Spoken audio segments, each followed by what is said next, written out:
process. We already talked about IPA process in the last series, so I'm not going to touch too harshly on that. More or less, when we're thinking about hops for this beer and how we use them, it's the same. It's exactly the same. We're pushing the boil additions towards the whirlpool, and we are dry hopping with 2 pounds of hops per barrel, and that's it. That's the same as Bronte. What I didn't talk about last time at all, though, is water and water salts and water quality.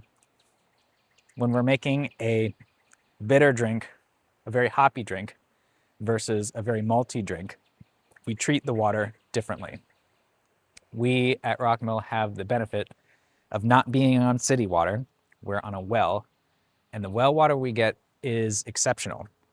It is very low in chlorides, or low in sulfates and chlorides.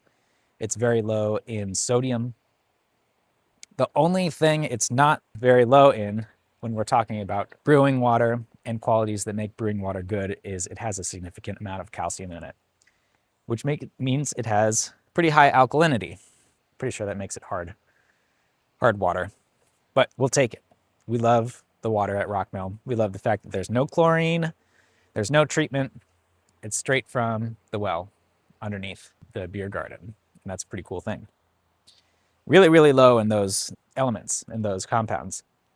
So water salts.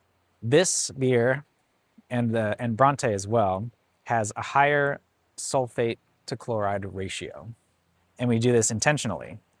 The sulfates help increase the bitter quality and the hop quality of the beverage, and the chlorides increases the malt quality. It's kind of, if you want to think about it as the salt and pepper when you're making food, it's not going to make or break the beverage or the dish if you don't have quite enough salt or quite enough pepper. The benefit of food, though, is you can always add those in later. Can't really do that with beer as much, or even at all. So when you start with the base that you're shooting for, that's just going to cascade down the process. You aren't going to have to think about it after the fact. So we adjust our water profile with salts at the beginning of the brewing process during the mash. So we're adding in either sodium chloride, which is table salt, or we're adding in gypsum salt, which is calcium sulfate. So we do have to be a little bit careful with the gypsum and with table salt as well.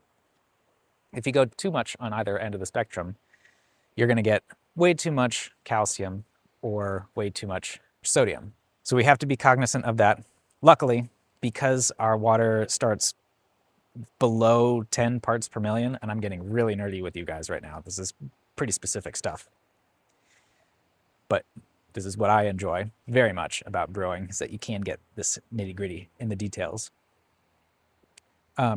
We start with less than 10 parts per million of the chlorides and the sulfates. So anything that we add in that regard, we can be more or less pinpoint precise with what we're shooting for. And having that base allows us to do a wide range of different additions. If we want it to be more malty sweet, we can go the sodium chloride route. If we want it to be hoppy and bitter and have that kind of be more accentuated by the water, we can go on to the other side, into the calcium sulfate side, add more sulfates to it. So that's a really cool thing about Rockmill water. The other interesting thing that we do with all the beers, but with dry hop beers specifically, is we add a product called ALDC, which is alpha acetolactate decarboxylase. And what alpha acetolactate is a precursor compound to diacetyl. In the normal brewing process, alpha acetolactate breaks down into diacetyl, which is an off flavor for brewers. We have trained ourselves rigorously to detect it and know what to do to avoid it. And so what diacetyl is in beer, it's a buttery, sickly sweet aroma and flavor. On the tongue, it coats your tongue and it makes it slick and gross and buttery. Butter is good as a aroma quality in a Chardonnay, but it's not so much in your fruity tropical IPA. You don't want that. So we add alpha acetolactate decarboxylate, I'm just going to call it ALDC. We add ALDC into the fermenter along with the wort at the very end step of the brewing process, and that decarboxylases the alpha acetolactate so that it turns into acetonin rather than diacetyl. And acetonin in beer is flavor neutral. It's not going to be offensive to anybody. So specifically, that's why we add that. And we do that with in slightly higher amounts in the dry hopped beers because we really don't want that aroma in our finished product for dry hopped beers. That's it for process. So cheers to you guys. This was a shorter one. Makes my life easier. But I really still am enjoying doing these talks, even if nobody's really watching right now.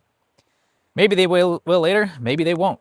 But I'm going to keep doing it. I'm going to try to catch up on the beers that we have available so that we can talk to you guys and you can be more informed on what the beers we have at Rockmill are, what they go well with, and how it's made, and how we approach making it. Super exciting stuff, to me at least. That's why I'm doing this, because I'm enjoying it. And yeah, cheers, guys. Cheers, cheers, cheersy cheers.